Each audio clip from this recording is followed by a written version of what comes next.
now I'll begin to let folks in. All right, Letha, I'll take that as a go. If you'll give us just a couple more seconds to admit folks, that'd be great. Sure thing.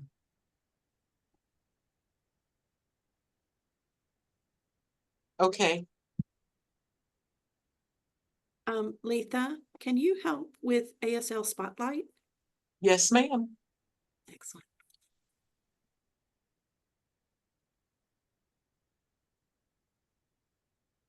Oops.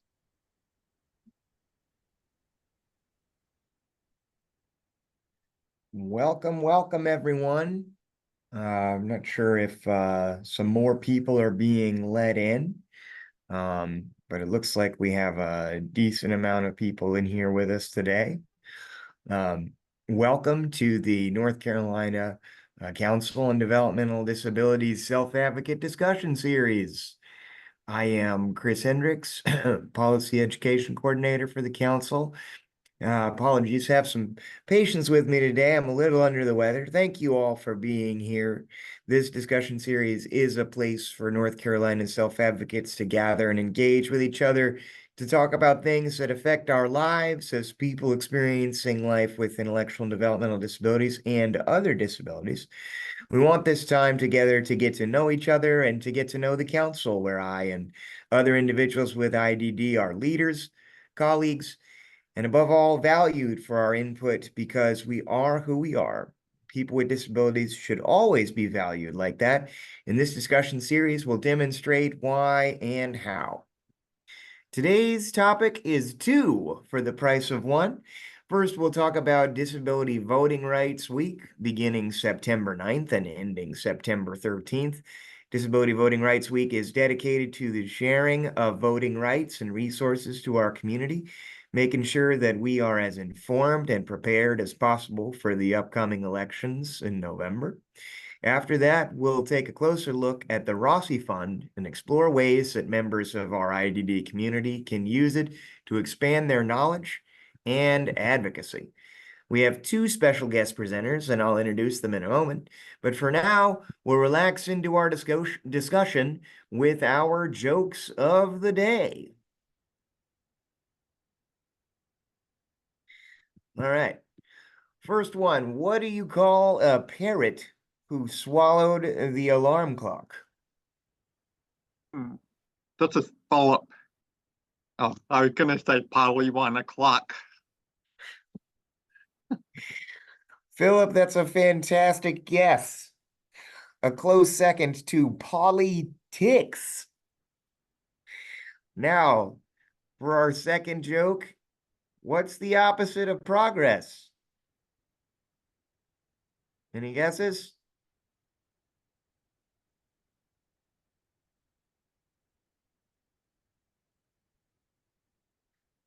The answer is Congress, of course. As we all know, it's all said in jest, but you'll notice the political theme of today's humor. So now that we've relaxed into the day with a good amount of cheesiness, it's time to get into today's topic. Disability Voting Rights Week. 2024 represents a huge opportunity for self-advocates locally, for our communities, and state, and nationally. Now, what I'm about to share is going to be repeated by one of our guests a little bit later, but I think it bears repeating. Did you know that if persons with disabilities voted at the same rate as people without disabilities, there would be 1.75 million more votes? Just for your information, this information comes from the Disability and Voter Turnout in the 2022 Election Supplemental Analysis of Census Voter Turnout Data. Wow, that's a mouthful. By Lisa Schur, Douglas Cruz, and Mason Omery. Forgive me if I mispronounce that. Your votes will help determine party leadership for years of your life, but because voters with disabilities continue to struggle with various aspects of voting, we will take voting every month through November. If you have noticed, I think we began that journey in January or February, and we have held true to it. As promised today, we brought back one of your favorites, Kenya Myers, to offer insight on voting. For those of you who were unable to join us before, here's some information on Kenya. Kenya joined Disability Rights North Carolina in January 2019. Kenya has dramatically increased funding for voting work and makes sure voters with disabilities can cast a ballot safely, privately, and without impediment. Kenya recently transitioned into the role as voting program manager, a position that more accurately reflects the tasks she has taken on during her time with Disability Rights North Carolina. In addition to her voting work, Kenya has vast experience in identifying abusive lending and housing practices. Over the past 17 years, she assisted and trained numerous local, state, and national organizations on various civil rights and economic party topics. Myers served as an adjunct instructor at the Patricia Robert Harris National Fair Housing Training Academy and as faculty at the National Community Reinvestment Coalition Training Academy. My goodness. Kenya, we love you. We're so grateful to have you here. I'm surprised you have time to be with us today. I'm so grateful that you do and have taken the time to be with us today. Really appreciate you. Absolutely, Chris. Love being in this space. Good afternoon, everyone. Well, I will get right into it. Nice and simple to start things off. Why do we need to make such a big deal out of Disability Rights Voting Week? Well, we need to make a big deal, first of all, just about voting. But Disability Rights Voting Week, it allows us to flex our muscle to show folks who don't know the number of folks who have disabilities and who are engaged in the voting process. Most people don't know, and when they see, they become pleasantly surprised. I like that idea of pleasantly surprised. Can I push a little further and ask you to expand on that? Well, most people don't know that 26% of the population are folks with disabilities. They don't realize that, but which is a quarter, right, of our population. And so when they get that statistic and they find out how engaged we are in voting processes, or just in voting in general, then it opens their eyes to the needs of folks with disabilities to make sure that voting is accessible to them. Okay. And I'm assuming with all your hard work, you've seen people's eyes be opened in real time. Is that fair to say? Oh, absolutely. Every time I say the statistic in any setting. Mhm. That's wonderful news, not just from you, but for our community as a whole. So when we spoke previously over email, you said it was really, really important that you talk about voter IDs more today. Do you want to expand on that a little? Absolutely. So for anyone who does not know, an ID will be required to vote. Regardless of how you vote, you will have to show an ID. And there are many IDs that are acceptable, but I like to talk about the top three that will garner the least amount of scrutiny. And so that is a North Carolina driver's license, a North Carolina state ID card, or a county voter ID. And so the county voter ID, that is, it can be obtained from your county board of elections. It is free. The only thing that you have to do in order to get one is to go in, usually fill out a one-pager just asking your name, address, and the last four of your social security number. And as long as you're registered, right then they should take your picture and within about 10 minutes, print you off an ID. So, in other words, what I'm hearing you say is ID required means we got to show up at the voting booth with an ID or we're not going to have an opportunity to exercise this right. Well, no, you would get an opportunity to vote still. There is a form that you would fill out if you don't have an ID to present, that you would have to explain, check, give a reason why you're not presenting an ID. And what that does, it creates another hurdle, additional scrutiny of your ballot.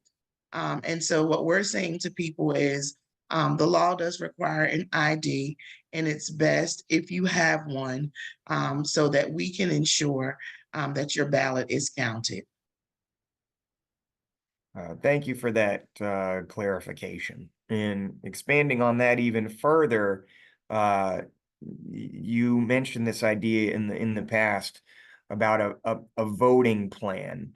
Certainly having your ID ready is part of that voting plan, but is having a voting plan, does that simply mean, having an understanding of candidates and finding your poll and being able to get there and exercise your right to vote, or like what exactly is it to have a voting plan?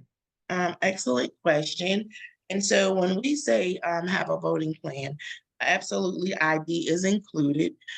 So we know that we have to have ID. So that's the first box you want to check, right? If you don't have one, let's get one. And the easiest one to obtain at this point is the county ID, because it's free. You just go to your county board of elections. Like I said, there's a quick one pager. If you already have your state ID, that's sufficient. A driver's license, that's sufficient. There are multiple college IDs that are acceptable, and there is a list, but some are not. But what I like to tell people are the top 3 that I started with. Those are the best ones to have. They will garner the least amount of scrutiny from the poll worker. So that's the first thing. Second thing, when I say a voting plan, is the next thing is to make sure that you're registered to vote. And so if you've registered and voted in the past, you should still go in and check your voter registration. Why? Because legally, every January, the State Board of Elections, they go in and they do what's called list maintenance, which is basically they review the voter files, and they remove people who are deceased or who have moved to another state. And you want to make sure that your name has not wrongly been removed. And so here we are with the voting season coming up. It won't hurt for you to make sure that your information is still, or that you're still registered, and that your information is up to date. If you've moved since the last time you voted, you want to make sure that that your current address is how you're registered. So it's important just to go in to check. And so then once you check your registration to make sure that you're still registered, you want to check what is your election day poll site, because of what's called poll shifts or redistricting. You may have been reassigned unknowingly. And so if you wait until election day where you usually vote, that may not be your poll site anymore. And so you want to know before you go where it is that your election day poll site is. Now, I like to tell people don't wait until election day unless you absolutely have to.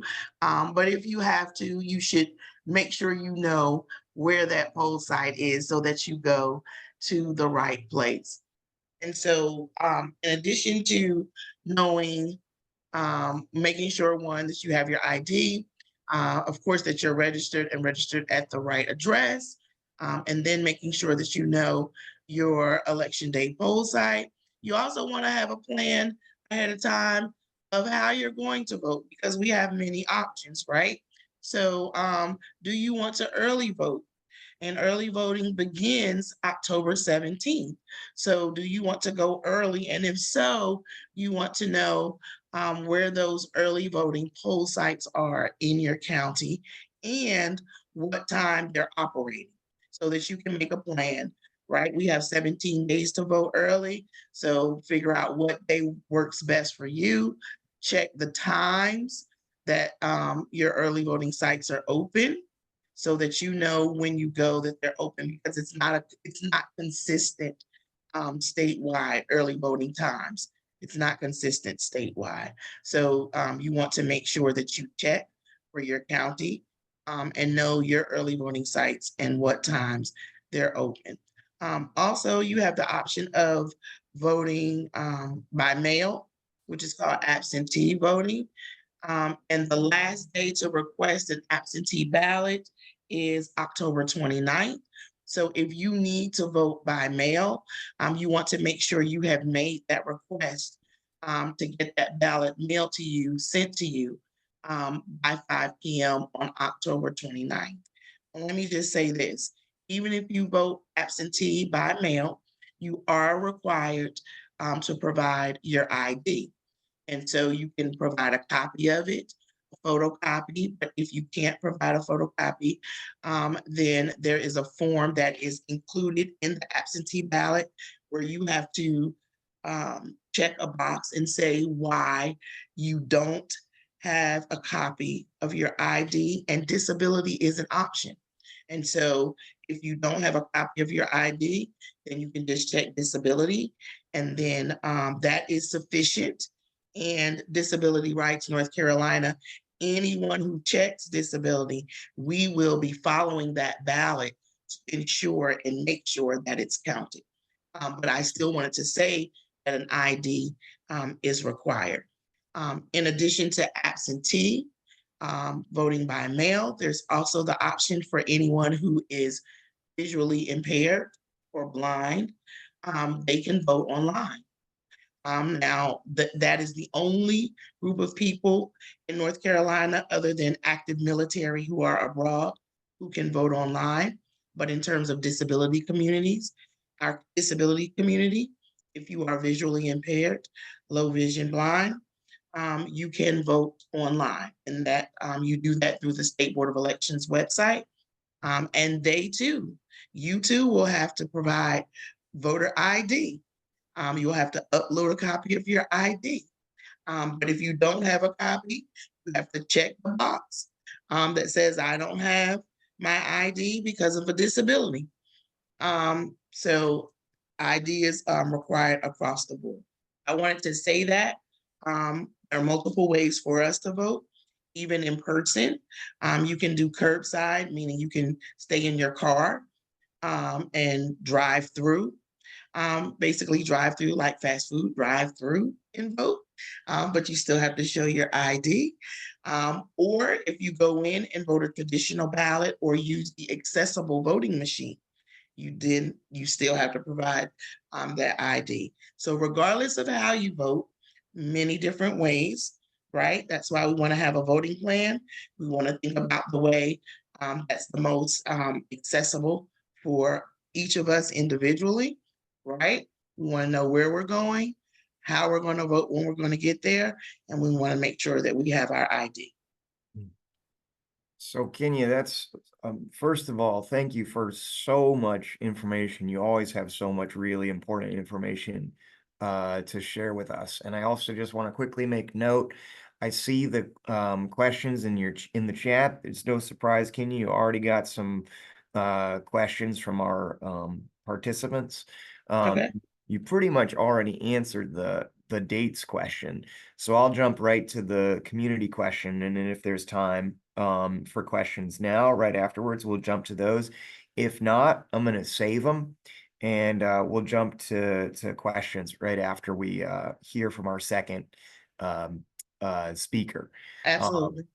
But first and foremost, how can we help this information get out to the community? How can we as a community encourage the IDD community to exercise their right to vote? Absolutely. So if you haven't already, please sign up for Disability Rights, our bi-monthly newsletter. There's always some voting information and then just general information that we're putting out. But I can tell you for the next 6 weeks, it will be voting heavy. So please sign up for our newsletter and you will get first dibs on all the information. Those of you who are active on social media, you definitely want to follow us. We'll be pushing out voter information. Chris, I will make sure that you have all those links so that you can reshare them after this meeting. But we'll be pushing out information really heavily beginning the week right after Labor Day. So just know that every newsletter, at almost every post, all the information, we will be heavily pushing voting information. Awesome. And I'll definitely, this is Chris, I'll definitely be sharing any resources that you share with me, Kenya, in our resources email shortly following this discussion, and any more resources that you'd like me to share out, and any resources that anyone puts in chat. I see that our other presenter, Pam, has shared some input and some answers in the chat, but we do have a couple minutes for some early questions for Kenya. So I just wanted to check. Angie Linton, you had your hand up, and Johnny Thomas, you as well. So I'll go with Angie first. Was your question already answered, or did you still have a question for Kenya? Well, I just wanted to reiterate, I work at a state developmental center for adults with intellectual developmental disabilities.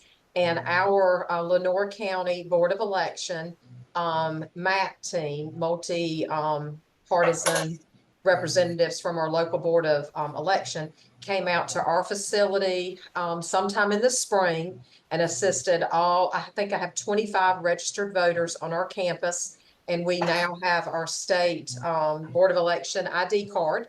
So that will not be a barrier for us to exercise our rights to vote. And it's part of our state requirements that we renew their voter preference form annually, make sure that our new admissions are registered if they want to be registered. If they've moved from one county to another, we make sure that their registration county is appropriate based on where they're living. And we have participated in the absentee ballots during COVID, but this year we plan to go to the voting sites. And Kenya, you're exactly right. They change up every so often where we go to vote. So it's very important to verify your voting site and the hours of operation. And and I think people have a misconception that if you've been declared incompetent, that you lose your right to vote, and that's just not accurate. Not at all. And if you're in a facility, you can vote. It's specifically, unless there's a court order that specifically says you cannot vote, even if you have a guardian. Correct. Unless it specifically says that you have lost your right to vote, even with a guardian, you can still vote. And you have the right to complete that ballot, not the guardian. Unless I love it. I love it every year. That's right. Unless they love specifically lost that right to vote. I think it's a hoot when they start watching the debates and they start debating with their guardians on who they're going to vote for. And I keep telling our residents, use your voice. You get to decide. Your guardian cannot tell you who to vote for. That's right. On the heels of that, thank you, Angie. On the heels of that, Laura, if you don't mind, and Chris, if it's okay with you, Sharon Richter, welcome. And you're here, you're joining today with a large group. So hi, everybody in Sharon's group. But Kenya, they had a question in chat that relates to this. Okay. So, can you take a quick follow-up from Sharon and group? Absolutely. Do I need to read it, or is someone gonna read it to me? Sharon, are you okay to come off mute and ask your question? I am. Hi, Great. how are you guys? I'm a special ed professor at UNCW, and I'm teaching a class to prepare people with intellectual disabilities to acquire skills for adult life. And today is actually our first day of class, and we're sitting in on this webinar.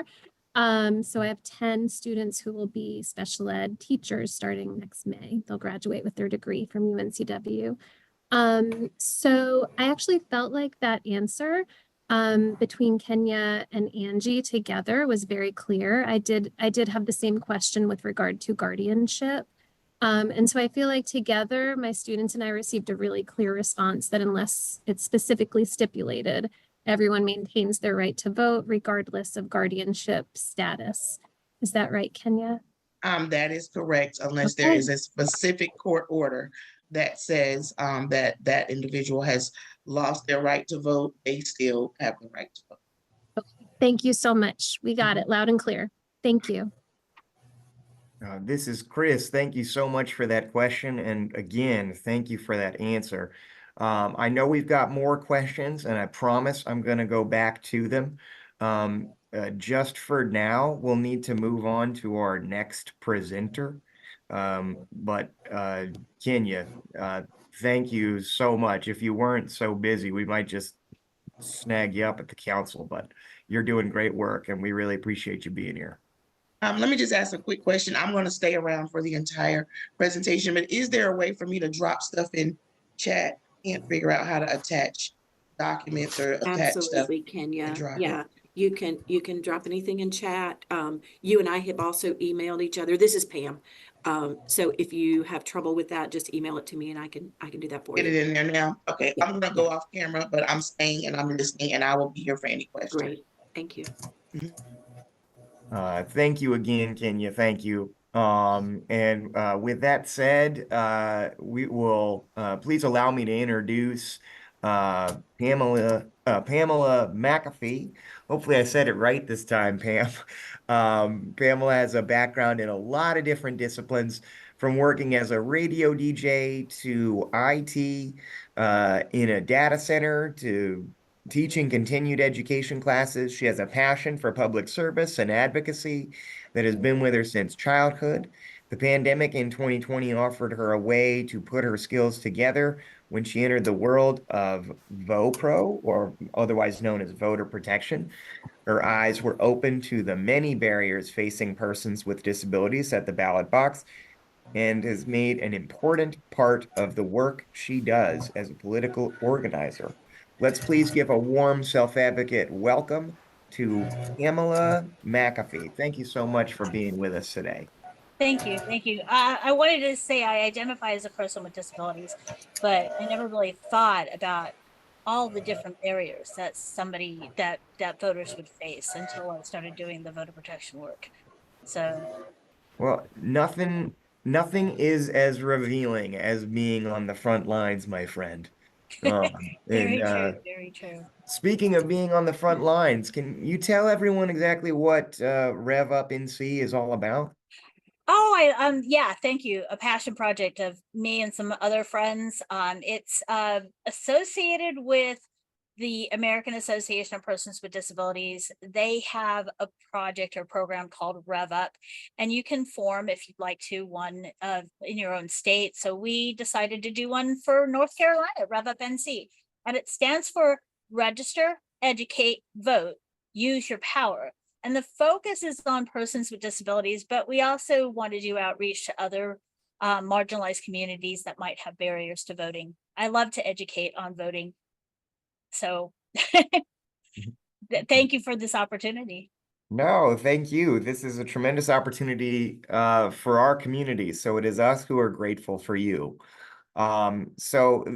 While it may seem obvious to you and other members of your organization, can you share with us why it's important to be aware of Rev Up in your opinion? Specifically about the voting power of the disability voting bloc.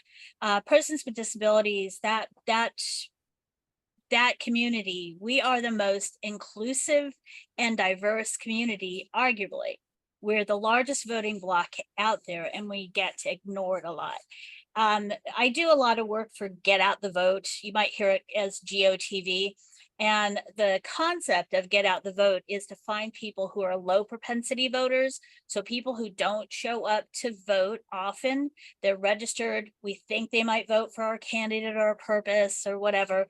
But for whatever reason, we think they're just apathetic. But when it comes to persons with disabilities, nothing can be further from the truth, because it turns out that it's not a lack of interest, it's a lack of access. And the barriers that are put in front of us, it's heartbreaking when you do this work, and at the very end of the day, you're calling people who really would love to be out to vote, but don't have transportation, don't have transportation that can help with a wheelchair, don't have somebody to assist them. The question was asked about earlier about persons with intellectual disabilities and what rights they have to vote. And the one thing that I think is really important when you make your voting plan is to make sure, if you feel that you might need assistance at the polls, to have somebody planned out to be there to assist you. Because if you don't have somebody planned out, then anyone can jump in. There'll be people at the polls that are supposed to be helping you, and you know, it's not good to try to rely on somebody that you just met. So it's always better if you have somebody that's reliable to you. That's certainly been true for me in my life, and that's certainly true for people not just with disabilities, but those without as well. I feel like it takes a village. It does. You know, especially when it comes to doing something like this. So with that said, what's up with Rev Up and Disability Voting Rights Week specifically? Are you guys doing anything special? We had to plan out at least 6 months in advance, and we wrote to the governor and asked for a proclamation to bring attention to disability voting rights, to the registration week, voting rights week. And it looks like we got it. I don't know if we have the you know, we can officially announce it, but you know, it sounds like we got it. So that's really good. Just trying to do our best to bring attention to it. We have partners who are also people on our board that have Project 7.0 Forward. If you're in the Mecklenburg area, Judith Brown does a lot of great work with the community, the disabled community there. And she's also part of Rev Up, and it's part of her dream to have this, have Rev Up NC as well. And she'll probably be doing some voter outreach, doing a webinar like this. We'll be doing at least one. Yeah, Laura, that's good that you know Judith. She's amazing. And I think Union County Pride will have us sponsoring on that week a candidate meetup in Union County. So that's obviously a lot. And, you know, when you started answering the question, this is Chris, you said that you've been working on stuff 6 months in advance. What kind of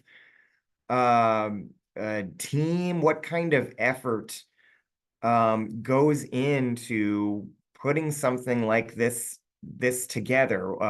Why 6 months? Is it just because it's such a massive undertaking and we're such a large population that's underserved? And that's the requirement to request a proclamation. You have to ask for it at least 6 months in advance if you want it. But no, we've had to learn to do things like turn around, because I brought up Judith, and we had the disability caravan come through North Carolina, and we didn't get a lot of information about it. And Judy put together amazing stuff in Mecklenburg County when it came through in June. And she did that like within days.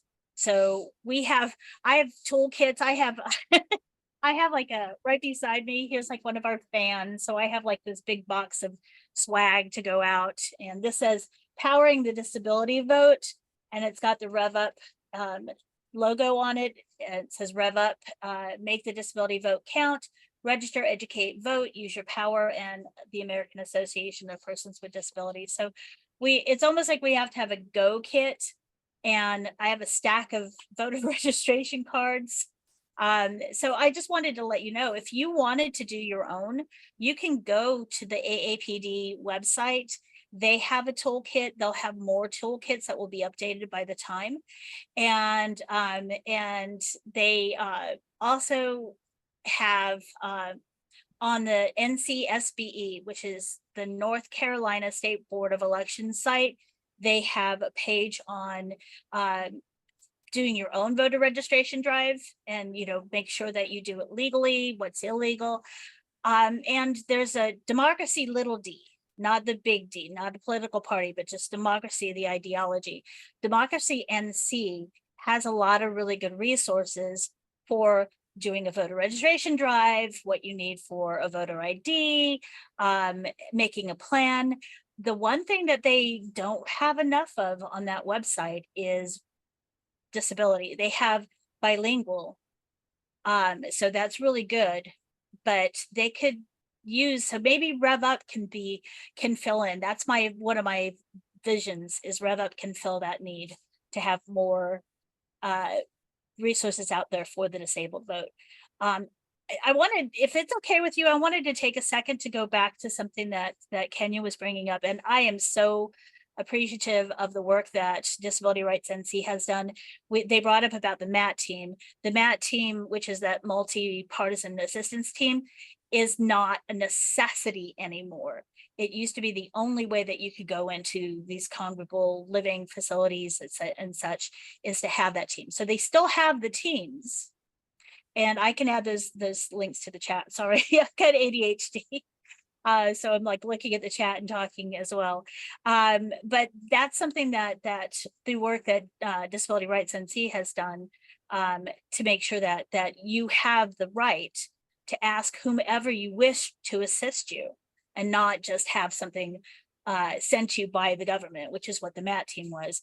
The other thing too, with the we're talking about the different methods of voting, and one of the things that I think is so impressive about voting in North Carolina is the early voting. I call it by its full name, which is one-stop early voting. And what that means in North Carolina is, if you have any questions with your registration, if you've moved, if you need to update it, if you missed the registration cutoff date, you can go and register. As long as you do it during early voting, you can update your registration. So it's really handy if you have any questions about that. And if you vote at the Board of Elections and you don't have an ID, I had my ID, but I requested for a free ID anyhow, so I could see how easy it was, and it was so easy. Pamela, this is Chris. First of all, thank you for going back to that. It sounds like if someone were to put you and Kenya together, there might be just a tear in the space-time continuum. It's quite a powerhouse. And hopefully everybody out to vote. Yes, absolutely. Everyone comes through the space-time continuum and votes. It makes a difference. Well, this is sort of the perfect not finale, but cap on this section, as we do have a little bit of extra time to address some more questions, and there's been a lot of share in the chat. So I want to just take a minute. Does anyone have is anyone still holding on to your questions, or does anyone who hasn't shared yet have any questions for either Kenya or Pam? I actually have a question for Kenya. Go right ahead. I'm here. Hi, thanks, Kenya. We were talking about voters, specifically voters with intellectual disabilities, and having their guardian. I've seen some people try to use their power of attorney as a way to vote for that person, and I've been told that that is illegal. That's correct. I wanted to make sure that that was out there, because I've seen people try to get one over on doing that. Correct. There are a couple questions in the chat that I've been trying to answer, but my brain and my hands are not working. That's okay. I've got your back. Together. And so regarding, I saw a couple different questions regarding getting an ID from DMV and the long lines. Contact voting@disabilityrightsnc.org. I did drop that in the chat. And I can schedule you an appointment within 2 weeks, wherever you want, in the state. So just a couple of questions. You just gotta tell me, what days work well for you, or more importantly, what days don't work for you. That's the better way. What days don't, and you have to, the appointments are only up until noon. So it has to be a morning appointment. But you can choose where you want to go. Even if the online, if you look at the DMV website and it says they don't have any appointments, I can get you an appointment. So just email me and can get you in within about 2 weeks. Especially if you're like a Durham, Wake, or Meck, it's going to be within 2 weeks. If you're in a smaller county, Wayne, I don't know, Swain, wherever you may be, I can probably get you in tomorrow or Friday. But the larger counties, I need about 2 weeks, but I can get you an appointment. So don't worry about that. Just reach out to me. I'm a one-man band over here, so if I get overwhelmed, in a minute, it's gonna take me a minute, but just know I'm about to get some staff to start helping me in this voting season. Just if you know folks that prefer a North Carolina ID, which I mean, I understand why anybody would want that, then just reach out and we will get you that appointment so that they can get there. Other thing I saw that I definitely wanted to address quickly was Kenya, about somebody if you don't being. mind, this Go is ahead. Pam. Mm. Johnny Thomas, that was your question. There were others in the chat, but I want to make sure, can you give me a thumbs up that you heard Kenya talk about an answer, excellent answer to your question. Great. Thank you, Kenya. Okay. And then someone asked about a relative that's illiterate and needs some assistance. Two things I want to say about that. One is a person with a disability, under the law, they can ask anyone for assistance. So it can be someone that they bring with them. It can be someone that's in the polling site, anyone. So that's the first thing. So if they are bringing an assistant, an attendant, a family member, that's completely okay. What I do want to say is there has been a shift in the law that unfortunately will require that person who's assisting to sign into a book. I just being transparent because I want folks to know.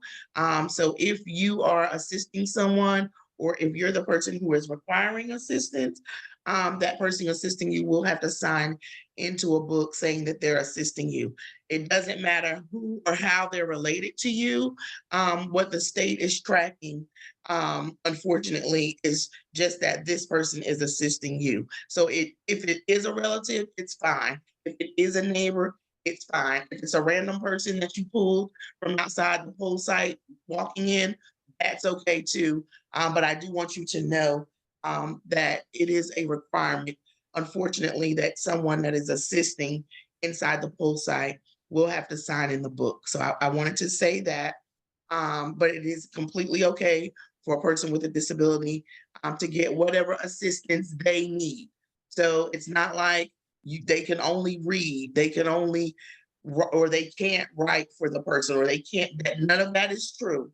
It is, if they need assistance checking in, to help them check in to get the ballot, then that's okay. If they need assistance completing the ballot in the booth, that's okay. The other thing I want to do, I am going to drop this, is our hotline. I have a voting hotline, 888-WE-VOTE-2. I want to make sure I drop it in the chat, 1-888-WE-VOTE-2. That will be live beginning during early voting. It will be live. And so if you go to the polls, if you have any problems, you can dial that number, and someone from my office will answer the phone beginning October 17th, 9 a.m. in the morning.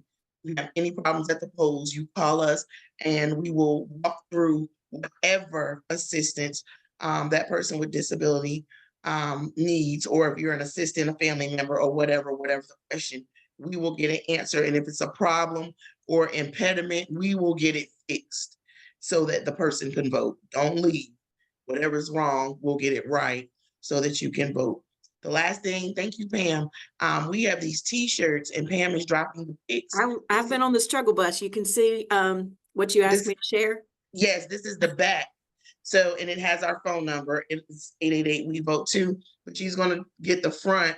Can you get one of the other pics up there? I am working like She's working on it. nobody's business. But I'm gonna just tell you what it says. It says, people with disabilities vote too.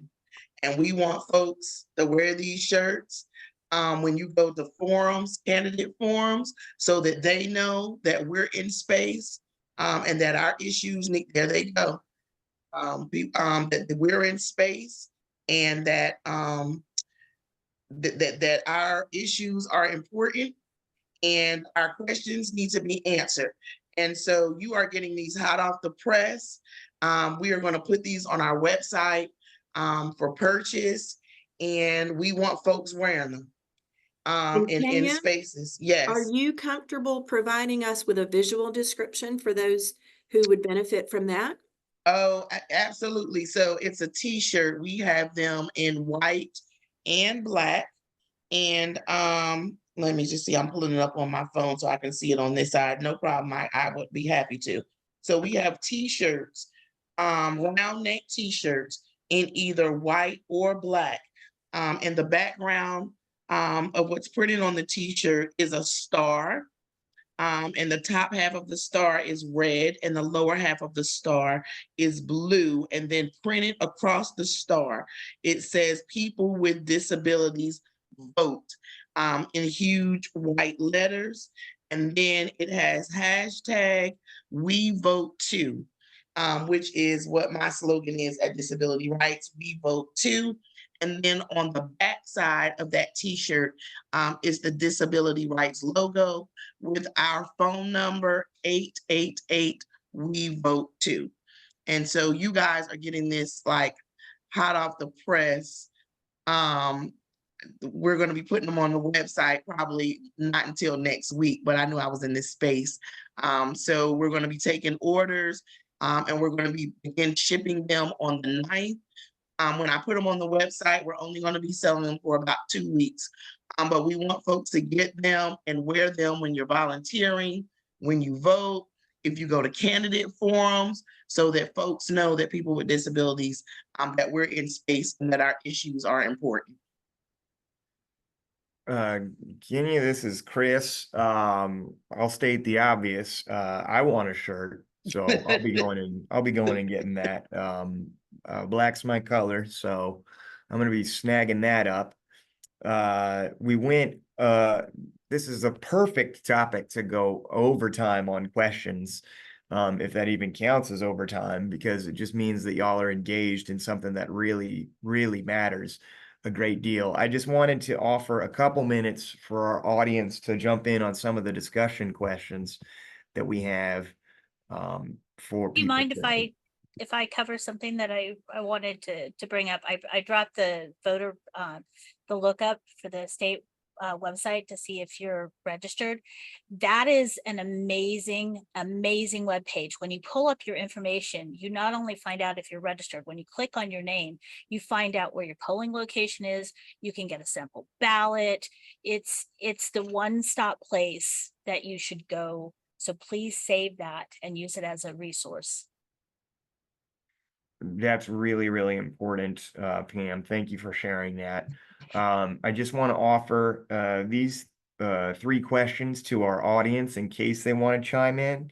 And you're welcome to continue to ask questions if you have them. I just wanted to go over some of these discussion topics.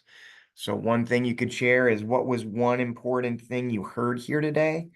Number 2 is, will you tell us a story related to something our speakers talked about? Maybe you have a voting experience of your own that you'd like to share. Or number 3, how would you share the tools and information you learned from Kenya and Pamela to help us spread the word? So those are the 3 questions. You're welcome to again ask a question of our speakers today, or answer one of those discussions. You can share by unmuting and sharing your thoughts. You can raise your hand in the Zoom. You can raise your hand in real time, or of course you can share a story or an answer in the chat if you like. And I just wanted to give you a couple minutes to do that. If any listener, participant, audience member would like to share, and I'll also take this time to see if you would like to. This discussion is a time of connection for us, and one of the ways we encourage that connection is for you to come on camera if you're off camera. So under no obligation to do so, but feel free to come off camera and share your thoughts and your face with us if you so choose. And I see Monique Stamps, you have your hand up. Hello, everybody. So I did post a question in the chat. I was very, very concerned back during the midterms when there was like a pilot of 10 counties that had like a signature matching test. Where does that stand? That sounds like voter suppression to me. And Excellent, the same as a quadriplegic, and that, it's just a scary thing, even if it was a pilot. If you could provide some update on that, please. Excellent question. So the pilot has been expanded. It will. So what happened? Just background for folks that don't know. The pilot was in 10 counties, rural and urban, east and western part of the state. Where the General Assembly said they're going to they selected 10 counties and run basically all of the absentee ballots through a system for signature matching. I don't know, to prevent alleged fraud. I don't know. What I will tell you is that disability rights, we went to all 10 of those sessions and we watched the process because it's brand new. We didn't know what to expect, but we went, we took notes, we asked questions, we were in space. The way that it worked, it did not affect any ballot, so every ballot counted. What it did allow us to see is that how the system worked. And there were ballots that were, air quotes for anyone that got snagged, and they had to be re-reviewed manually. But because it was done after the election, the ballots counted. For the general election, it's still a pilot, but they are going to be running those ballots through. And if your ballot is snagged in one of these 10 counties, it will be re-reviewed, and it could possibly not be counted. And so disability rights, again, will be in space. We will be watching. I can tell you that most of the ballots that were snagged or caught up, they were elderly voters because your signature changes over time. And they're comparing your ballot to signatures that you have on file in various spaces and places. And so regardless of what I think personally about it, my job is to make sure that people with disabilities can vote and that our votes count. And so we will continue to be in the space of all 10 of those counties, watching that process as it unfolds for the general election. And if there are any ballots that are snagged in that process and it is a person with a disability, we will be poised to defend them. So it's only for absentee ballots. It's not if you vote in person, but if you cast a mail-in absentee ballot, then that ballot, if you're in one of those counties, and I know somebody's going to ask me the counties. I'm going to try to rattle them off on the top of my head. Chris, I will make sure I get you the entire list, but I know it was, where was I? Bertie County, Halifax County, Durham County, Surrey County. I can't think, I just got a brain, but it's 10 counties. And I will make sure that Rowan is one, that you all know where they are. Chris, I'll make sure you have that link. Thank you, Kenya, for answering that. And thank you so much for your question. I hate to be the stickler timekeeper guy, because I know we could keep rocking and rolling on this. But thank you so much to the presenters today. I want to take just a couple minutes to go over the Rossi Fund and some resources before we wrap up. So we'll go ahead and move forward. Just so everyone knows, the Gene Rossi Fund for Participant Involvement Fund is what it's called, also known as the Rossi Fund, and the Participant Fund will pay a person's expenses to go on learning and advocacy events. A person with an advocate or an individual with intellectual and developmental disabilities.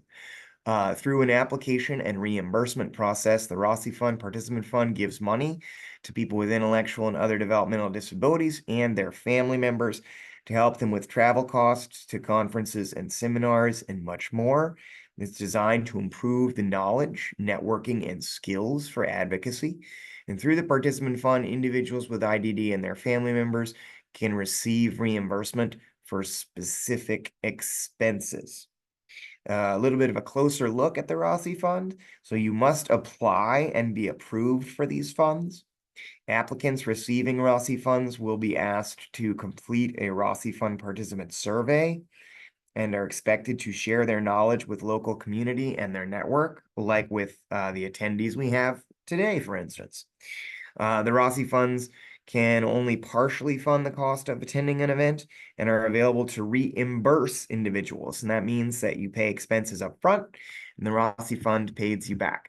And as far as decision making for the awards are limited to $600 per year per person per household for in-state events and up to $800 per year per person per household for out-of-state events. I will share all this information via links and website in the chat, as well as on the resources page, just FYI, in case I'm going too fast. The maximum amount available for any single activity are limited and approved on a first-come, first-served basis. And this is just a snapshot of details. As I mentioned, you'll get a more in-depth look when I send out a resources email in a couple of days. Now I want to go over some voting resources. A ton of them have been shared in the chat, thanks to Kenya, Pamela, and a few other audience members. Thanks, y'all. But just want to say, at the North Carolina State Board of Elections, you can find out if you're registered and how to register. At the Disability Rights NC website, you can learn about your rights as a voter in North Carolina and all you need to know about your voter ID. Or you can just call Kenya or email Kenya. I know how overwhelmed you are. At the American Association of People with Disabilities Election Engagement Hub, disabled voters can get tools to engage as meaningful as possible. And of course, our own Rev Up North Carolina is an affiliate of the national level AAPD Rev Up. And lastly, the Autistic Self-Advocacy Network offers a self-advocate's guide to voting in the U.S., a toolkit that focuses on the process of voting and understanding how to prepare to vote on election day. And just remember that all the resources regarding the Rossi Fund is going to be included in the email, as well as all the resources regarding voting that I've just gone over with all of you today. And I think I might have gone through that a little bit too fast because technically we have 2 minutes to spare. But I do want to take a moment to thank again Kenya Myers and Pamela McAfee for your wonderful knowledge and your passion for all that you do. I want to take a moment to thank the ASL interpreters and the Spanish interpreters for being with us today, and the captioner. And I especially want to take a moment to thank staff. For those of you who have attended multiple times, you may be missing our very own Melissa Schwartz. She is on a much deserved vacation. And Pamela or sorry, I'm used to saying Pamela because of Pamela McAfee. Pam Hunter Dempsey, my colleague, and Letha Young, and Philip Woodward have stepped up today in awesome support. And I know Pam, you have to step away right at 2. So thank y'all so much for being a part of this awesome experience. I hope that it was full of knowledge and joy. And I will send that resources out to you ASAP. Remember, September 9th through the 13th is Disability Voting Rights Week. So be focusing on that. Get ready for it. And September 18th is our next self-advocate discussion series. Pretty please register in advance. It's going to be a passionate discussion about the waiting list and the direct support professional crisis. Thanks, y'all, and have a wonderful rest of your day.